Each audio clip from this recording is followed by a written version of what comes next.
backyard food production. It's healed me on every level possible. I mean, I'm in great shape. Physically, it'll heal you of all kinds of things, mentally. And then on the spiritual level, you're working directly with creation with your hands. And I'm going to tell you, I mean, we could do whole shows on this, but magic happens. It's this current system where it takes 10 calories of energy to get 1 calorie delivered to you on your plate is completely unsustainable. There's a gigantic dead zone in the middle of this beautiful ocean area because of all the agricultural runoff that comes from the Mississippi River and all the Texas rivers and the Florida rivers that dump into the ocean there, and it's killing off everything. And then the big companies go, hey, you've got our stuff, and they put them out of business. So there's all kinds of terrible, nefarious stuff going on with governments and big companies that are not good for the people. You can't do it on your own. You really need community.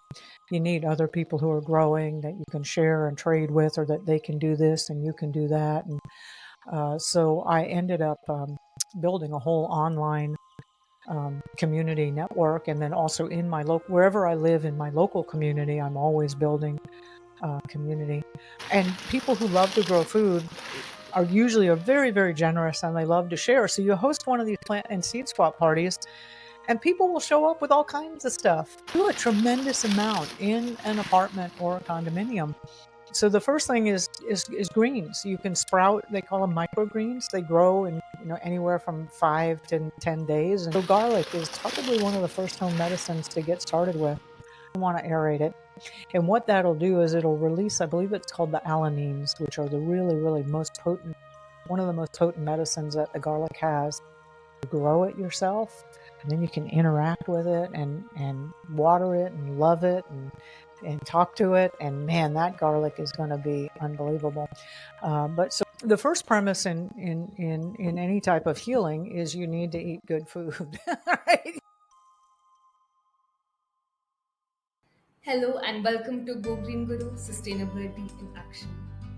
I'm your host Ananya Sangameshwar. Do like, share, and subscribe to our channel for some inspiring and engaging stories. We have with us today Marjory Wildcraft, all the way from Texas and Puerto Rico. So, we're going to talk about growing our food and growing communities. Marjory Wildcraft is the female leader of the survival and preparedness movement. In 2009, she founded the Grow Network. She's been featured by National Geographic and as an expert in off-grid living. She's inspired hundreds of thousands of backyard gardens. She's recently authored The Grow System, the essential guide to modern self-sufficient living, from growing food to making medicine. So we discuss about why it's important to grow at least some food, to start engaging in that process and how transformative it can be.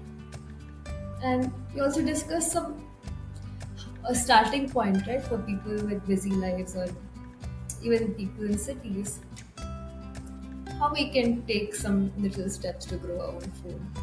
So we have some interesting stories and actionable resources for you. So come on, let's tune in to this episode.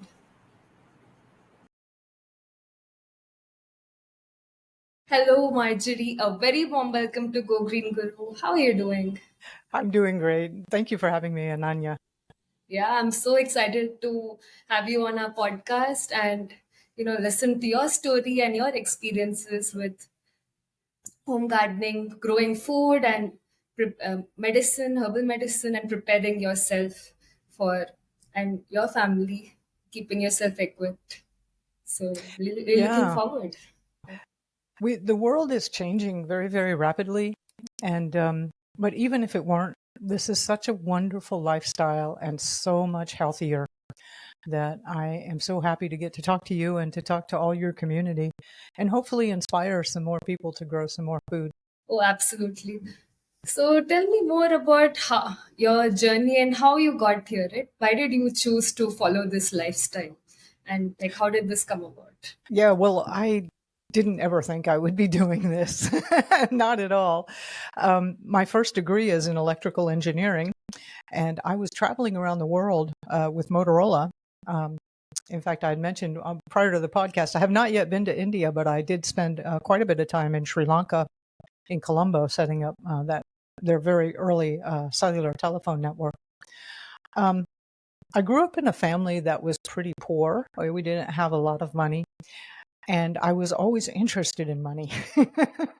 Like I wanted some, right? And that's part of the reason I got an engineering degree, because it's a good job. And when I was based in Hong Kong and traveling around the region, working. And some of the guys who worked for me, some of my engineers said, Marjorie, you should take this class from this guy named Robert. And it was all about wealth, and it was amazing. And it ultimately inspired me to leave engineering and to create a very, a real estate investment business. And it was so successful that Robert said, hey, would you help me on my television commercials sell my products? And his name was Robert Kiyosaki, and his products were Rich Dad, Poor Dad, which have since become very, very famous. And I thought I was set for life. I was good, right? I didn't need to worry about anything. I was making a lot of money. And then I decided I just started having my children, and I was volunteering on a project to get locally grown food, organic food, into the elementary schools. And that project was a complete failure, and it totally, totally changed my life. And the failure was that we found out there are not enough local organic farmers to provide even part of the vegetables for one small rural elementary school. I mean, this was way out in the countryside. And I was living in Texas, which has some big counties. And it shocked me, because I think most people, especially if you're living in the city, you think, oh, out in the countryside, they're growing food, And if anything really bad happens, we'll just go out in the countryside and get food. And the honest truth is that's not true anymore. Those small farmers have not been able to make it in against big agriculture. And it's a huge problem. Is it a recent phenomenon or from the past itself? This happened to me about 25 years ago. So it's gotten a little bit better here in the United States and other places where people are going, hey, we got to, small farmers are starting to come back. But still, the big companies grow most of the food, and it's not good for you. It's toxic. They use all kinds of glyphosate and other chemicals and genetically modified things. And there's a small movement of people getting back to growing food, but it's not anywhere near enough to support the population that we have. So I was so shocked. I was just shaking, just when this happened in the meeting, I'll never forget. It was like a Tuesday night, and where we had the group of us that were trying to make this happen, and it just all fell apart. And so you got to realize, I lived in Central Texas, and there's no food, and I know here in the United States that food travels an average of 1,500 miles. They have everything is so centralized, and that there's only 4 days worth of inventory in the grocery stores. There's no big warehouses anywhere. So when there's a saying that we're only 9 meals away from anarchy, and what that means is if anything ever interrupted the food supply, there I was, I had a lot of money. I was really interested in wealth, and I had 2 small kids, and I'm looking at my little babies and I'm going, there are very possible scenarios where no amount of money will feed my children, and I need to learn to grow food. And then as soon as you start learning to grow food, which took me a while, I mean, I was crazy. I really felt the strong desire to do this, to make sure I could take care of my family. You can't do it on your own. You really need community. You need other people who are growing that you can share and trade with, or that they can do this and you can do that. And so I ended up building a whole online community network, and then also in my wherever I live in my local community, I'm always building community. And I just said, look, when you get that kind of direction from, God, whatever you want to call it, the creator, whatever your spiritual or religious tradition has to tell you. Basically, I got told doing real estate is not important. There's lots of people that are successful in real estate. There's not many people who know how to grow food, and growing food is way more important. So I sold the whole real estate business and just focused on learning and then teaching people how to grow food. And I especially focused on people who have no experience in the United States. In a lot of countries in the world now, people are getting a lot older. We're having a big shift to an older population, and people are not as healthy. So how do you do it when you're older, you know nothing, and you're out of shape, right? So that's my background. I have to say, I will tell you, and I'll mention it at the end, though, like most big problems that happen in your life or big challenges, it was the most wonderful thing that ever happened to me. Like, I love growing food so much. Backyard food production, it's healed me on every level possible. I mean, I'm in great shape. Physically, it'll heal you of all kinds of things. Mentally, you're smarter when you're eating high quality food. There's lots and lots of studies that show that you actually, the IQ of children goes up when they eat higher quality food. Emotionally, I'm not concerned about the collapse of the dollar or the government changing or revolution or anything. I know that I can provide for myself, and I know I can help my community. And then on the spiritual level, you're working directly with creation, with your hands. And I'm going to tell you, I mean, we could do whole shows on this, but magic happens. It's unbelievable when you start working with those forces and working with creation in that way yourself. So every possible way that I could be healed, I was healed. And it's so simple and so humble. And everybody's like, growing food, it's a good idea. You got to try it. That's a really beautiful story. And yeah, it's so true, right? When we are so close to nature, it really heals us on a different level. Yeah. In the West here, we look a lot to India and to the East for spiritual renewal and rejuvenation. I was mentioning to you, I just finished reading Yogananda's book, Autobiography of a Yogi. And I had heard somewhere that actually it was a spiritual pursuit, was to grow your own food for like a year or two was considered a spiritual path, that the things that you would learn through that direct connection. So I don't know which tradition or where, but anyway, it's not just me. It's a good thing everywhere. Yeah, absolutely.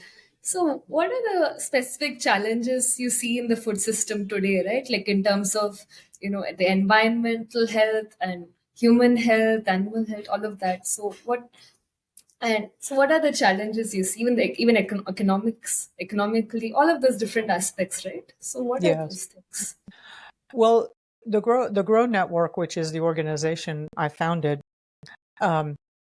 we call it a catalyzing statement, is that we're growing food to stop the destruction of the earth, because the commercial food production is it's the most destructive force on the planet. I'm more familiar with the Americas than your area, but here we have, it's funny, they just changed the name from Gulf of Mexico to Gulf of America, but whatever you call it, there's a gigantic dead zone in the middle of this beautiful ocean area because of all the agricultural runoff that comes from the Mississippi River and all the Texas rivers and the Florida rivers that dump into the ocean there, and it's killing off everything. And there's a gigantic dead zone, and there are dead zones along the coasts, along all of the entire United States, from where these agricultural toxins are being dumped out. Quite a few years ago, actually, I went to Cuba to visit and talk to the Cubans, because they had gone through an economic collapse in the early 90s. And they actually ended up becoming real pioneers in organic farming and soil microbiology. But one of the things they have now are these pristine coral reefs that ocean scientists and biologists love to go visit. And the reason it's so pristine and one of the most pristine places on Earth is because during the Cuban collapse, they could not afford to buy those chemicals anymore. And it actually cleaned up all of their waterways and their oceans around there. So the marine biologists love getting to go spend time on the reefs outside of Cuba, whereas in many, many other places in the world, they're being destroyed because of agriculture. So agriculture is it's hugely wasteful. There's so much water that they use. One extreme example is and energy use. They say 10 calories of energy it takes to get 1 calorie of energy to 1 calorie of food to your plate. All the trucking and the packaging and the machinery and the chemicals. It's just a horribly destructive thing.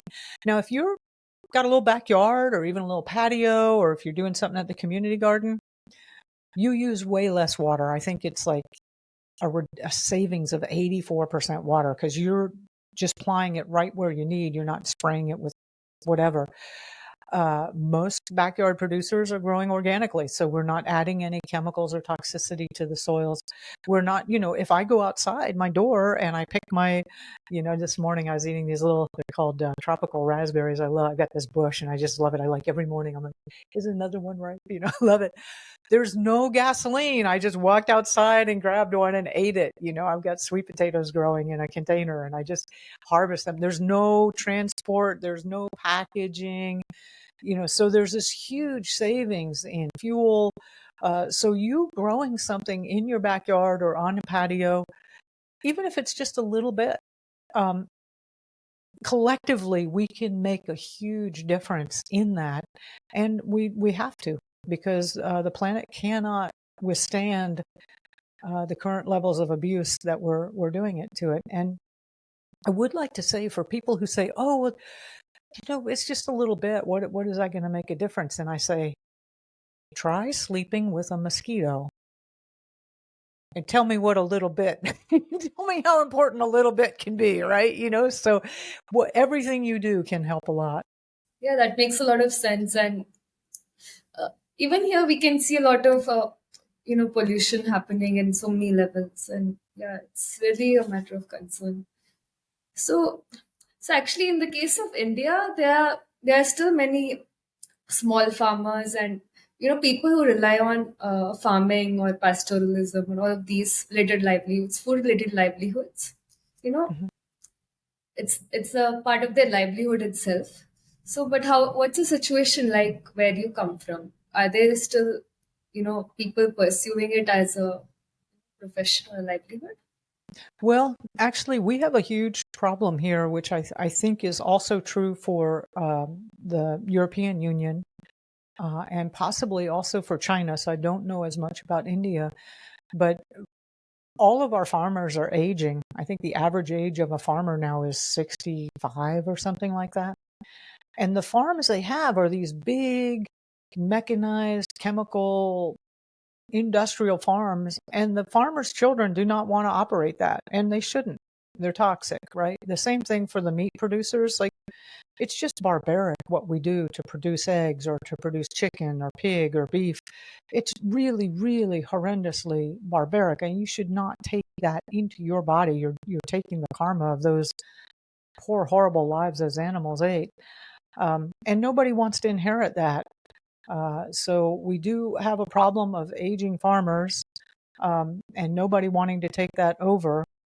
Now we do have a very small, but it's very small and it's very young, a group of younger people coming in that go, I want to I want to rejuvenate the soil. I want to farm regeneratively. I want to farm organically. So there is a small movement of that, and it's growing, but it's got a long ways to go. When I lived in Texas, we were very generous in estimating. I lived in Austin, which is more of a progressive area around Texas, but really, I don't think maybe 3% of the food was produced locally. Like all the rest was imported. I live now in Puerto Rico. I'm here in Puerto Rico, and most of the estimates here are 85% of the food is imported here. And I'm like, that is a shame because Puerto Rico has 365-day growing season, and there still are a lot of small regenerative farmers here, or, older people that just wasn't going to give up the old ways. But it's a huge problem. It's a huge problem. And some of the other complications with that are governments. In the EU, we saw the Dutch farmers, right? I don't know if you remember that famous footage. It was a couple of years ago. They were all driving their tractors into town and taking manure spreaders and spraying like the town hall or the Capitol building or whatever. Farmers don't do that farmers they're not activists, right? They don't do that unless they have no other choice. And what had happened was the legislatures in those countries had made laws and made rules that made it impossible for them to farm. Like they could no longer farm. Multi-generational farms now having problems with legal. I think there was a huge upset in Sri Lanka, a couple of years ago when the government just suddenly changed the rules. Now they were not farming organically, and they said, okay, we're going organic overnight, which is not a good way to do it. I mean, I fully support that. But actually what they were creating was a famine in that country. I don't know what the current update on that is. But here in the United States, we're also having our government is coming down on the small farmers in a hard way. They're shutting down farms. They're making it more and more difficult. They're coming up with more regulations. And I would love to get an update from you about India, but there's lots of stories we hear of small farmers like trying to commit suicide by drinking Roundup because they're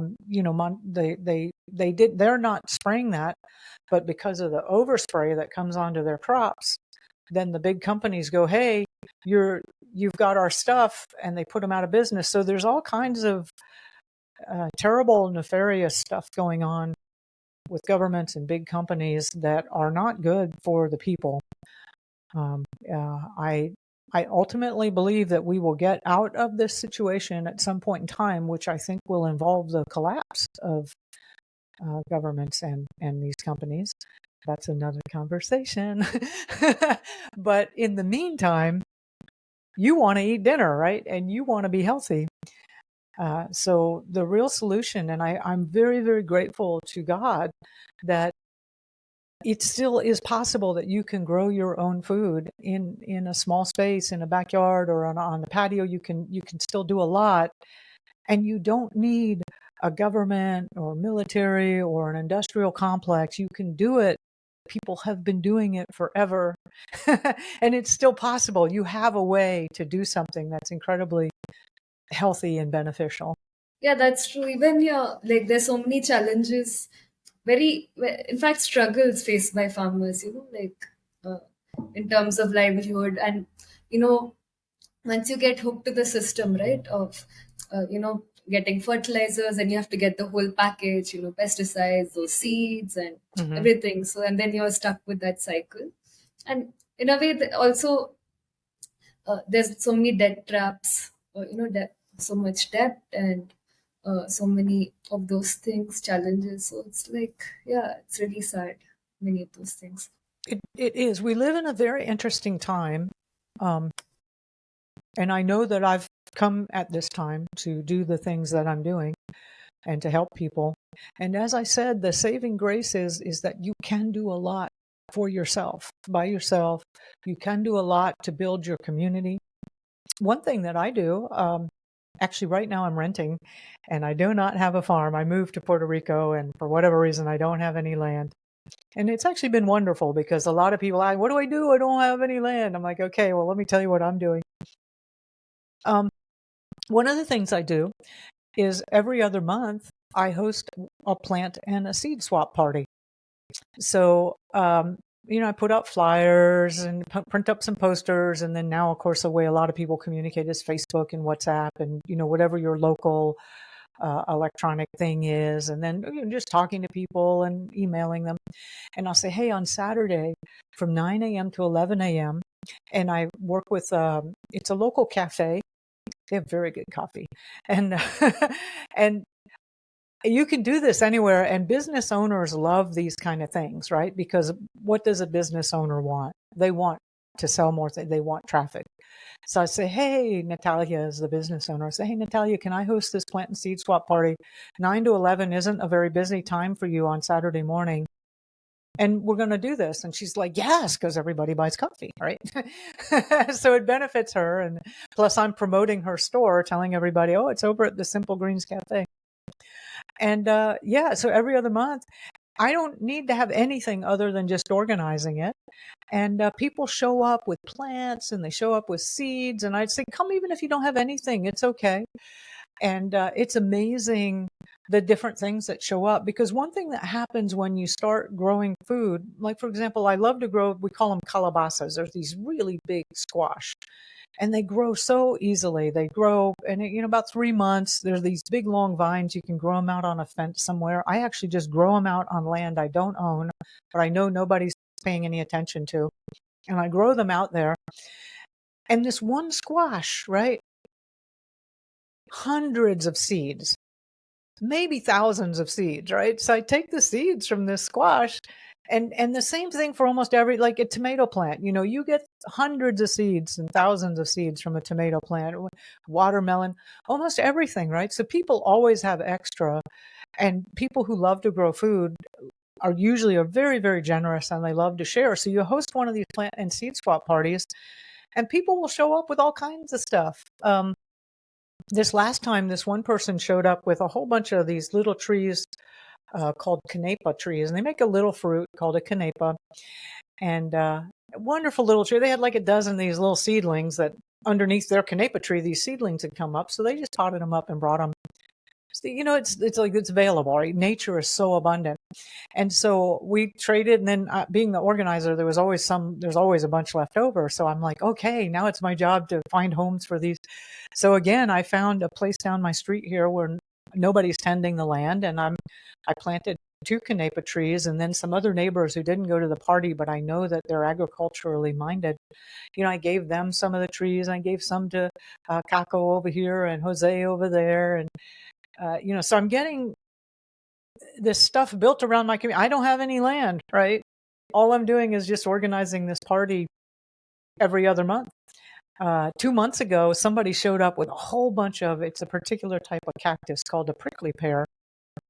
And the leaves are kind of fat, and you can slice it up and cook it with scrambled eggs, or it makes a great medicine, or sometimes it'll make a fruit, and it's it's a very useful plant, right?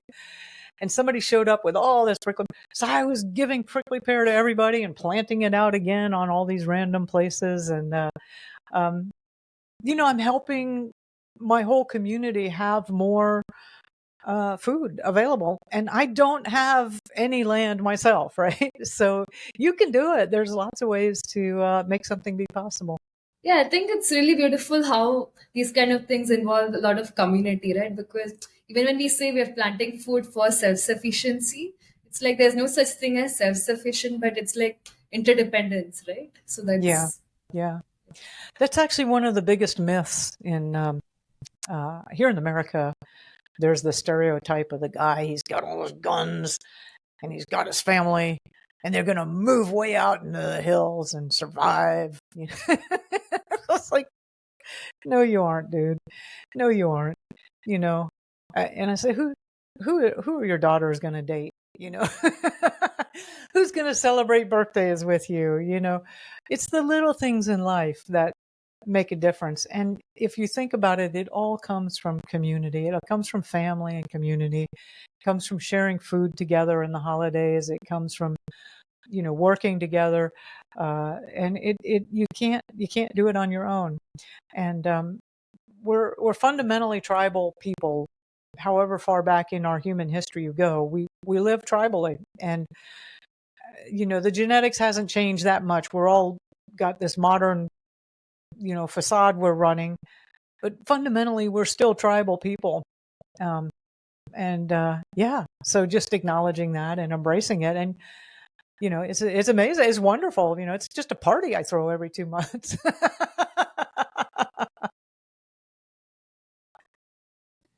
yeah. So tell us more about this. How can someone grow plants at home? First of all, why should someone grow food, right? If suppose they say I live in a city, I have a a job and then I'm busy earning a living. So why should I bother about all this? So Yeah, I can relate to that. I used to live in Hong Kong on the 46th floor of an apartment one time. I had no interest in like, no, this is crazy. Um, well, first of all, you don't know what you're going to be doing next year or even 2 years from now, right? You just don't know. Our world is changing so rapidly. I bet if you look back, even if, 2020 taught us all that the world can change in a moment, right? We went from living our lives to being locked down in our houses with masks or whatever, right? So things can change very, very rapidly, and you may not be in the city at some point in time. Also, I get asked this question of what's the easiest, fastest way to grow food so often that I created a free webinar, and I'm going to give a pitch for my URL, and it's you're going to love this domain name. It's backyardfoodproduction.com. Anyway, it's just backyardfoodproduction.com. And I do go over a very simple way that if you do have access to a little space, now you can do a tremendous amount in an apartment or a condominium. So the first thing is greens. You can sprout. They call them microgreens. They grow in anywhere from 5 to 10 days, and they're sprouts. And you might say, well, that's not a lot of calories, and it isn't. There's a lot of vitality and a lot of nutrition. So don't underestimate them. The other thing is herbs. And a little fresh basil, a little fresh chives, some fresh mint. It goes a long way in your cooking. Let's see, turmeric. You guys love turmeric over there. So turmeric's actually pretty easy to grow in a pot also, and you can do that in an apartment or a house. Mushrooms.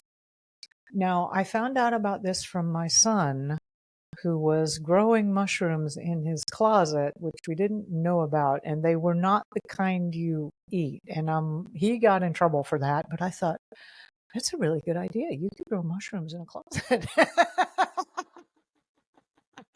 So, teenage boys, oh my God. Well, you never know what you're going to learn, but you can grow mushrooms. Mushrooms are a pretty substantial food source, and they don't require, much at all sunlight. And again, in your closet. I have a girlfriend I set up with a small cage of quail, and she has 10 quail females that lay eggs, and they're little bitty quail eggs, but when you get 10 of them a day, that's like the equivalent of 3 chicken eggs. That's a pretty significant amount of food. Now, they're not like songbirds. It's not like beautiful, but they're not real harsh. She lives with them and she's just fine, and they're not, it's a pretty pleasant thing to have these birds in your living room.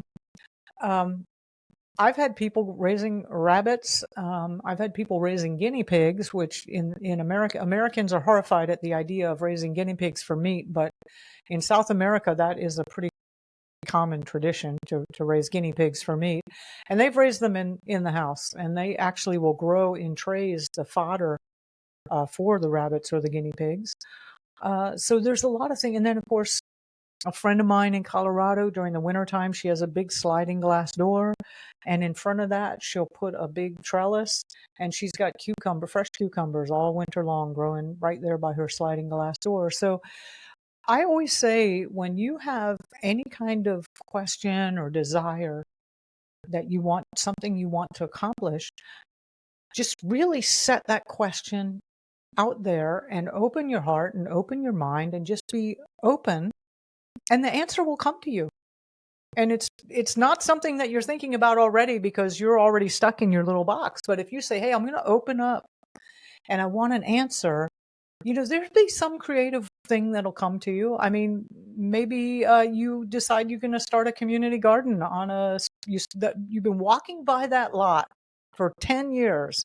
And all of a sudden you realize, hey, we could start a garden there, and you find the owner and they're like fine with that. And or there's an existing community garden, or maybe there's a walkway by the local park or something like that. And you figure out oh my gosh, those are acorns and those are wild edible food, So there's so much that's abundant that's around you. And I believe if you open your heart and open your mind and genuinely ask for help, it will come to you. So even like our family also lives in a community like that. So where we have backyard gardens and also some community farms, which there's Mhm. some a team professionally manages it. But yeah, so we love plucking little leaves and using it in our cooking, and even vegetables, tubers, all of that. So fruits also. It's very we love plucking mulberries and Yeah. and we love it. The kids love it. Birds love it. It's like so nice. Yeah, having seeing the source of food, like being closer to your food. Yeah, Good food is one of the joys in life, right? yeah. And more and more just finding the simple pleasures and the simple pleasure of the, cucumber that's homegrown can be so incredibly delicious. There's like a sweetness to it, and there's the wetness, the coolness. And a It's story to it also, right? Yeah, yeah, and it's wonderful. So, like I said, I know people get like, oh no. I think one of the barriers that has prevented people, and well, you guys got Bollywood now, which is just trying to imitate Hollywood, but the programming. For decades, we've had movies and televisions and sitcoms, and they always portray a farmer as if they're an idiot. You know, they always portray somebody who's growing food or working in the farms as somebody who's so poor and desperate. There's nothing else they can do. So the movies and the music, we've been programmed that this is not a good thing to do. And that's a whole nother conversation, but I actually believe that that's intentional because when you're growing your own food, you have a lot of sovereignty. And that is not something that governments typically want you to have. So, yeah, but if you begin to recognize that, for a while there, I did a whole series of podcasts with very, very high level people, like very wealthy people, or an executive of an insurance company that had 2,000 employees in his division, or a startup of a high tech company with $25 million budget. And what they had all in common was they grew some part of their own food. Now, these people did not need to do it for money at all, right? They had more than enough money to buy whatever they wanted. They did it out of the sheer pleasure and enjoyment of growing food and the satisfaction of producing something delicious and healthy themselves. Yeah, absolutely.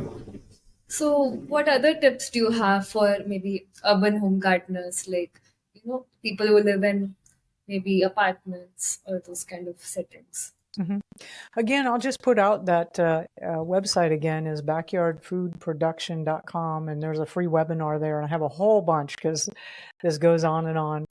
Um, but again, even if you try doing something small like sprouts or herbs or something, or get involved in your community. There's also here, and I don't know if I'm sure there's something similar in India, a website where somebody who has a backyard, but maybe they're older or they're not using it or they travel a lot, and they're connecting with people who want to grow food, to want to garden, and they connect online. And this is kind of just like how Uber or Airbnb has found a software solution to better utilize cars and empty bedrooms. This is going on for backyard food production space, so it's available.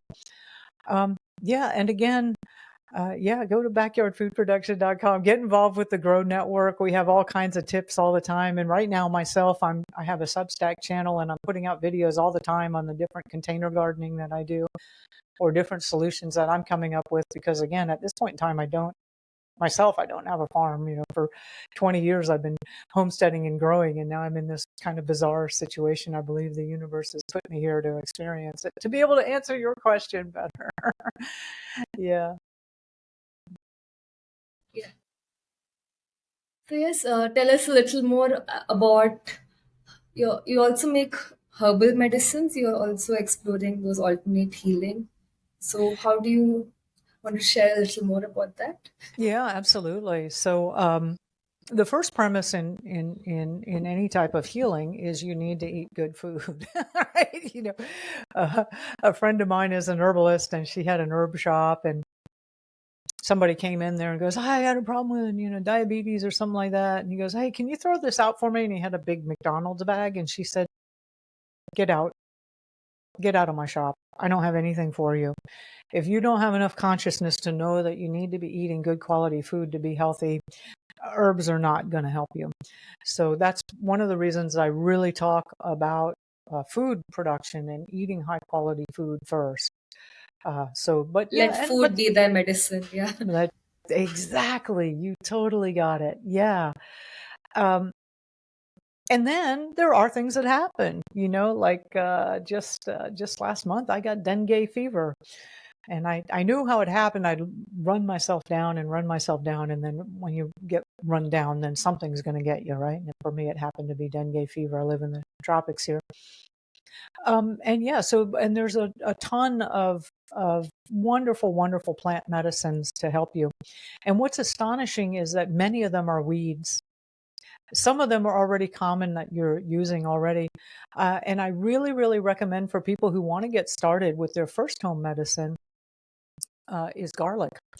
There's a guy named Stephen Brunner who has written several books on herbal antibiotics. And so how to treat infections and viral almost anything herbally. And this book is he's got one that's I really recommend. It's like 2 inches thick. And he goes into, if you have streptococcus, whatever, he's got all the scientific stuff. And then he's like, these plants, and these constituents and these plants are known.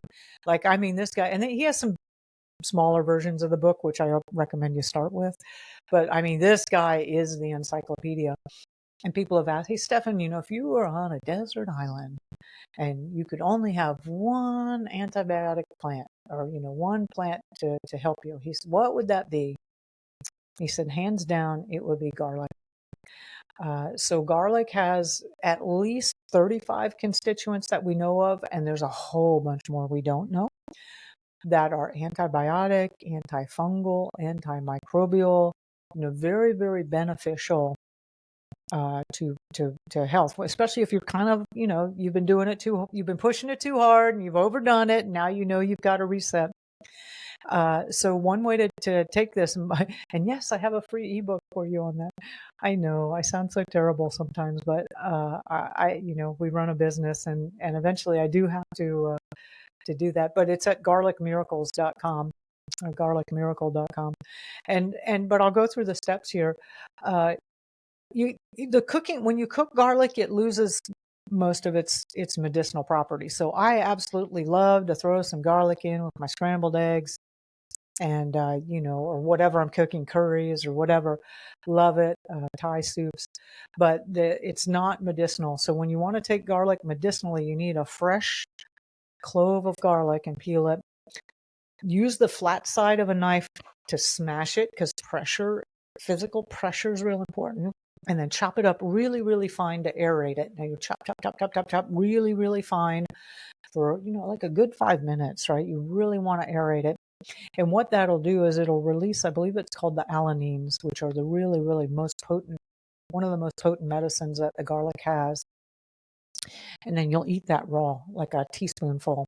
You do not want to do this on an empty stomach, because garlic is a very powerful medicine. So you want to, I like to take it with a pat of butter. Some people take it with honey. I'm not a real big fan of taking in a bunch of sugar when you're down immune system, but if that's, especially with kids, that's a way to get it down. Or a piece of toast or something, but make sure there's something on your belly. And if you are in some kind of major sickness, you'll want to do that, 6 to 9 times a day, 1 teaspoon.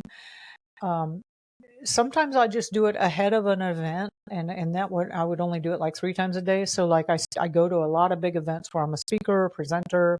Just went to Mexico to a group at Acapulco, speaking to hundreds, dealing with thousands of people, because I'm there all day, all week. And I'm traveling and I'm eating strange food. and I'm different time zone, right? So I'll do just 3 times a day. I'll just chop up one of these cloves of garlic and eat it, and it's just giving me that extra edge ahead of time to what is the word prophylactically? Anyway, it's like preparing yourself to be stronger. Garlic is just a fabulous, fabulous medicine. You can grow it. And I believe at the garlicmiracles.com we have or garlicmiracle.com. Dang, I should know my own URLs. We also give away a free video on how to grow garlic. I met this woman who's just this amazing garlic grower. And you can, like, that's really the best medicine is you grow it yourself, and then you can interact with it and water it and love it and talk to it. And man, that garlic is going to be unbelievable. But so garlic is probably one of the first home medicines to get started with. And, you can treat almost everything that you would normally go to a drugstore to buy. You can treat at home, coughs, colds, flus, fever.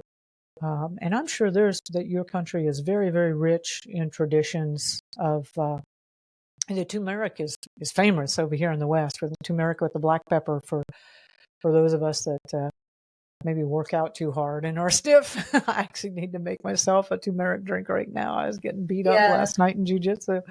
Oh.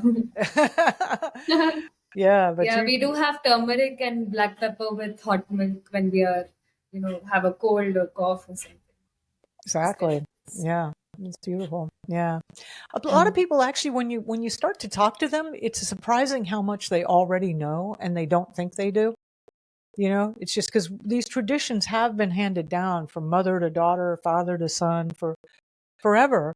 And that actually is a testament to their validity, right?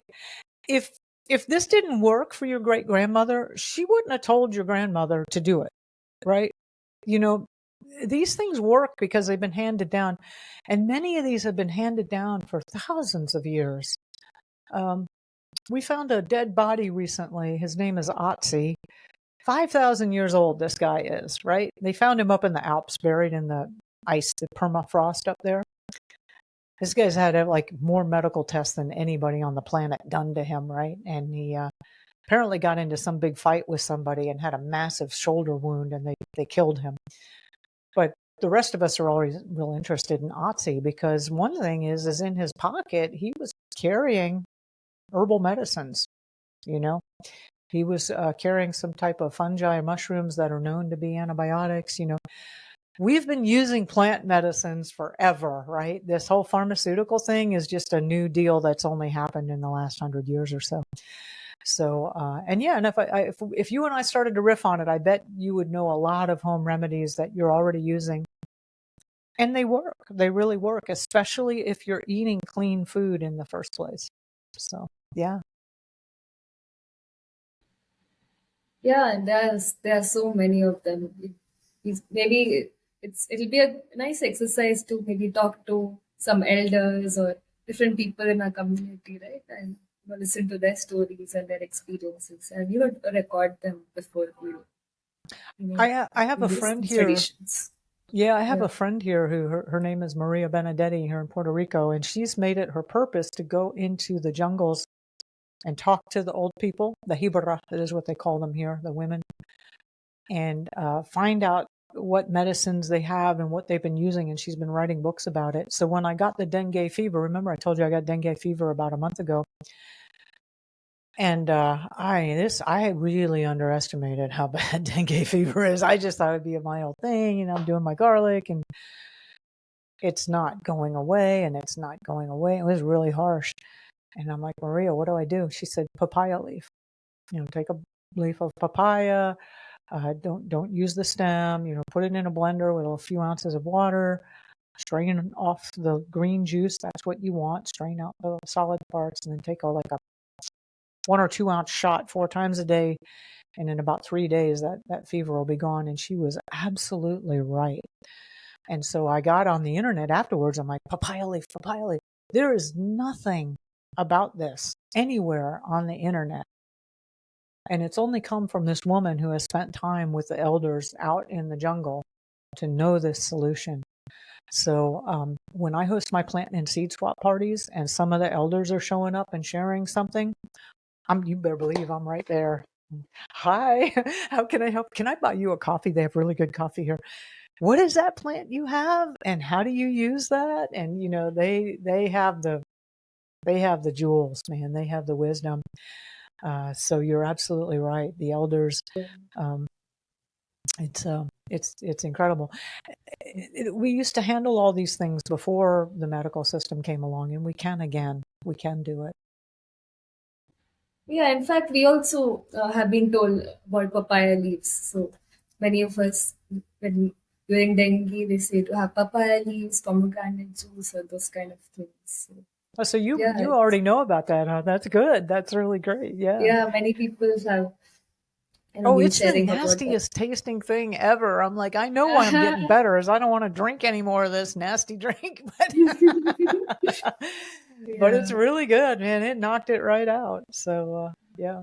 And it's not, I couldn't find anything on the internet about it afterwards. I was really researching it. So, yeah, I'm sure you have a wealth of traditions over there. So, yeah. So, what has your experience been like building the Grow network? Yeah. Now, I do, I really recommend that you do what you love, right? There is no sense to have a job where you're just earning money. That's just a complete waste of your life energy. I will say this has been I was making way more money with real estate. I was actually like retired, and by the age of 40, I'd already made $1 million. I was like, I was set, you know.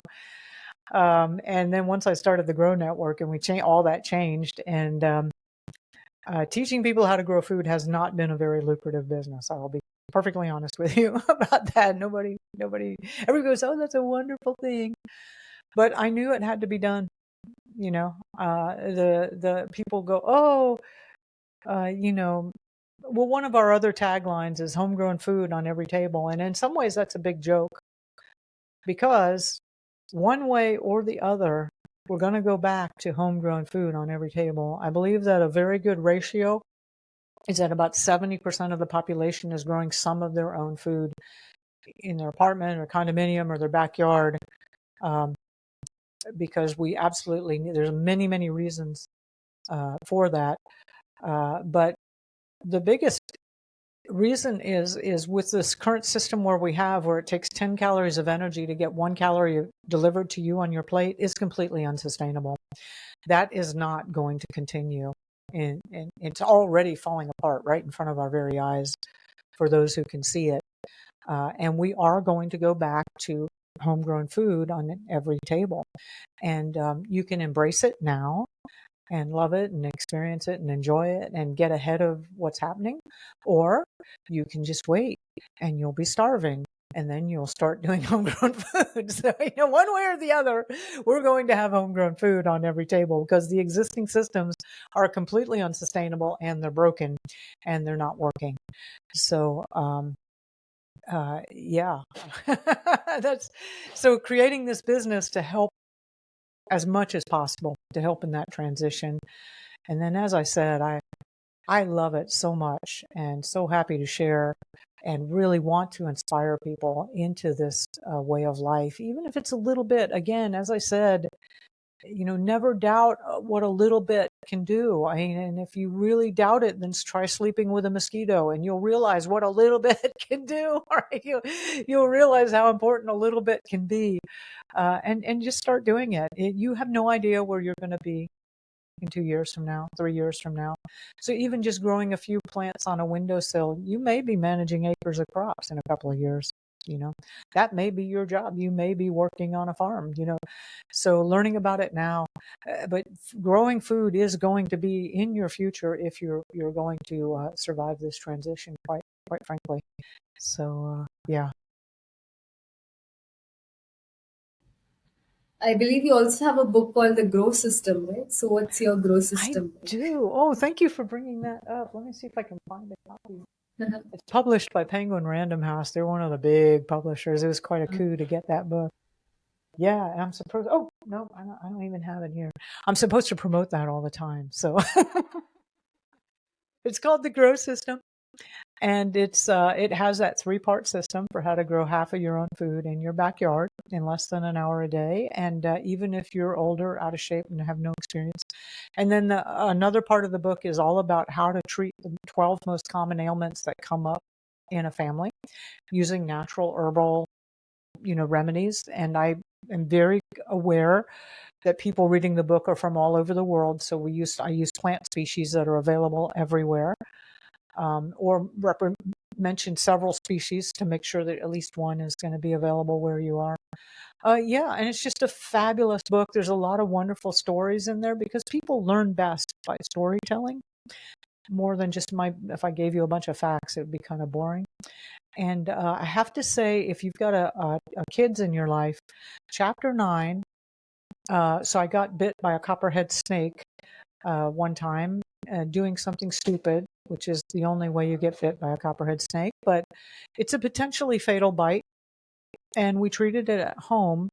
And my daughter, who I believe was like 11 at the time, pretty young, was very significant in helping my treatment. And so I wrote that story up in chapter 9. And it also talks about how to treat snake bite. And I use prickly pear, by the way, that plant, and garlic and echinacea. Anyway, I go through exactly what we did. But the key thing is my daughter played a very pivotal role in that experience. And so kids love that story. And if you got any kids, buy the book just to read them that story. It'll really inspire them into becoming herbalists and to growing food and to growing things. And so I do have the book. It's called The Grow System. It's available everywhere: Amazon, Barnes and Nobles, whatever. We've got it in audiobook form. We've got it in Kindle. We've got it in physical. Penguin Random House published it. They do a great job with distribution, I have to say. And it's been selling really, really well. It's been selling very well. What else would you like to share? I would just really like to inspire people to start. Take some small step, even if it's just growing some sprouts on your kitchen counter, maybe growing some herbs. And I will say that I got into this. I was completely freaked out. I was afraid. I was scared. I had night sweats and panic attacks. And this has completely healed me in every way possible, the physical, mental, emotional, and spiritual levels. It's an incredible journey. You have been programmed not to grow food, so I really want to encourage you to get above that programming and explore it. It's absolutely wonderful. It'll change your life for the better. So the 2 websites we mentioned is backyardfoodproduction.com, and then the other one is garlicmiracles.com. And those are some really great free beginning resources that'll get you started. And your community and techniques are relevant globally? They're everywhere. They're applicable everywhere. Yeah, we talk about plants and techniques and methods that have been used by humans for thousands of years. This is not new. Thank you so much, Marjory, for joining us today. It's been a pleasure talking with you. Nanya, thank you so much for welcoming me into your life and into your community. So thank you so much. Thank you so much for being a part of this, Marjory, and I hope you all enjoyed this episode. Do let us know your thoughts and hit that subscribe button and share this with your friends, family, and community. Let's build a movement together let's spread the seeds of growing our own food. And also feel free to share your experiences if you have already started experimenting with growing food in your own ways. Thank you so much. See you soon.